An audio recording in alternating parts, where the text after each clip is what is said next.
मैं जब भी डिमोटिवेट फील करता हूँ, जब भी मुझे कोई रास्ता नज़र नहीं आता और जब भी मैं ये सोचता हूँ कि मैं ये नहीं कर सकता, तब तब मैं द अल्केमिस्ट ये बुक पढ़ता हूँ। ये कहानी है एक लड़के की, सैंटियागो, जिसका सपना है कि उसे पूरी दुनिया देखनी है, जिसे अपनी दुनिया देखने का सपना पूरा करना है और उसे परवाह नहीं है कि लोग या फिर दुनिया उसके बारे में क्या सोचती है। उसे बस अपने सपनों से मतलब है। ये कहानी है एक शेफर्ड की, एक ड्रीमर की, एक अचीवर की। क्यों द अल्केमिस्ट बुक बहुत सारे लोगों को पसंद है? क्योंकि ये बुक हमें बहुत सारे लाइफ लेसन्स देती है। कुछ लोग होते हैं जो फिक्शन बुक बस मजे के लिए पढ़ते हैं, लेकिन अल्केमिस्ट बुक लोग अपने अंदर की आग जीवित रखने के लिए पढ़ते हैं। आज हम उन्हीं लाइफ लेसन्स के बारे में बात करेंगे। So let's begin.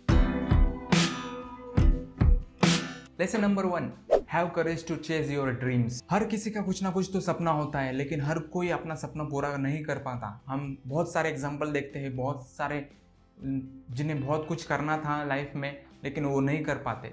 कुछ लोग तो ऐसे होते कि जो अपना सपना फॉलो भी नहीं करते या फिर चेज भी नहीं करते, फियर ऑफ फेलियर्स की वजह से। कुछ लोगों को तो सपना देखने की इजाज़त भी नहीं होती, या फिर कहा जाए तो वो हिम्मत भी नहीं करते सपना देखने की, क्योंकि सर्कमस्टेंसेस ऐसे होते हैं। लेकिन सैंटियागो लड़का उसमें से नहीं है। वो सपना देखता भी है और अपना हिम्मत भी रखता है कि उस सपने को वो चेज करे। वो करेज भी रखता है कि वो अपने सपने को फॉलो करे। अपने गोल को अचीव करने के लिए चाहे महीनों निकल जाए, सालों निकल जाए, लेकिन सैंटियागो का जज्बा कम नहीं होता। ये बात बहुत अच्छी लगी मुझे इस बुक में। Lesson number 2, believe in love. एक तेलुगु फिल्म है अरविंद समेता वीर राघवा जूनियर एनटीआर की, जिसे त्रिविक्रम साहब ने लिखा है, master of screenplay writing and dialogue writing. उसमें एक डायलॉग है जो जूनियर एनटीआर पूजा हेगड़े को बोलता है कि मेरी तरह ही दुनिया में हर एक लड़का घर से बाहर निकलता है दुनिया जीतने की सपना लेकर, लेकिन उसे रास्ते में तुम्हारे जैसे एक लड़की मिल जाती है। पहले इस लड़की को जीत लो, उसके बाद दुनिया जीत लेंगे, ऐसा सोचकर वो वहाँ पर ठहर जाता है और उस लड़की की जीतने की कोशिश में अपना सपना भूल जाता है। लेकिन मैं उनमें से नहीं हूँ, मुझे अपनी जंग जीतनी है। मैं वापस तुम्हारे पास पलट कर आऊँगा, लेकिन तब जब मैं अपने मकसद में कामयाब हो जाऊँ। सेम बात अल्केमिस्ट में है। सैंटियागो भी निकल पड़ता है अपने गोल के लिए। उसे पिरामिड तक जाना है जहाँ पर ट्रेजर छुपा हुआ है, ऐसा उसे लगता है, और उस गोल को पाने के लिए महीनों निकल जाते हैं। और उस महीनों में एक मोमेंट ऐसा आता है जब उसे एक लड़की से प्यार हो जाता है। उस लड़की को भी सैंटियागो से प्यार हो जाता है और वो चाहे तो उस लड़की से शादी कर कर वहीं अपना घर बसा सकता है और सब कुछ भूल कर एक अच्छी ज़िंदगी जी सकता है। लेकिन वो ऐसा नहीं करता, क्योंकि उसे पता है कि फ्यूचर में कभी ना कभी उसके दिल में ये बात चुभेगी कि उसने अपनी दिल की बात नहीं सुनी, अपना सपना फॉलो नहीं किया, तो ज़िंदगी भर वो रिग्रेट रहेगा। ये बात सैंटियागो जानता है, इसलिए वो उस लड़की को वादा करता है कि मैं वापस पलट कर आऊँगा, और वो अपने प्यार पर भरोसा रखता है और अपने लक्ष्य की ओर बढ़ता है।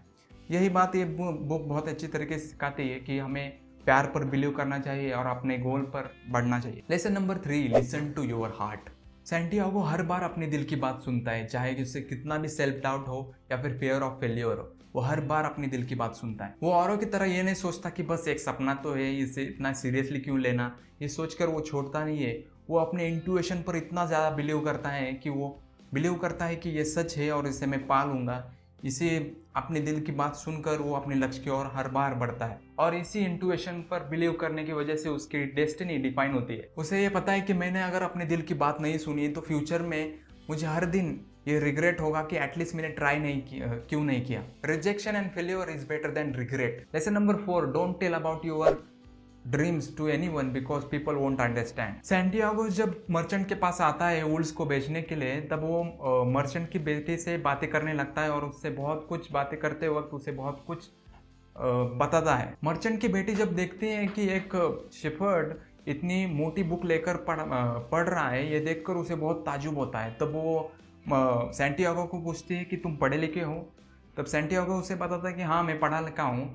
तो उसके बाद वो लड़की पूछती है कि इतने पढ़े लिखे होकर ये काम क्यों करते हो? तब उस सवाल का जवाब सैंटियागो देना जरूरी नहीं समझता और वो टॉपिक चेंज करता है, क्योंकि उसे पता है कि वो चाहे कितना भी समझाए, वो लड़की इस बात को नहीं समझ सकती कि मैं ये काम क्यों कर रहा हूँ। हालांकि मैं पढ़ा लिखा हूँ, लेकिन मैं ये काम क्यों कर रहा हूँ ये लड़की कभी नहीं समझ पाती।